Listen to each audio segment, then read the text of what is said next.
Hello guys, welcome to my channel. Ang gagawin po natin ngayon ay kung paano mag-minimize sa Messenger. So, tara.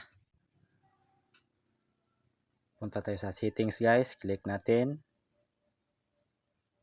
Hanapin natin yung app management. Click natin apps management. Then, hanapin natin yung app settings. Then, hanapin natin yung Messenger. Sundan mo lang itong ginagawa ko guys. Yan, click natin Messenger. Hanapin natin yung picture in picture. Then on natin yung allow picture in picture.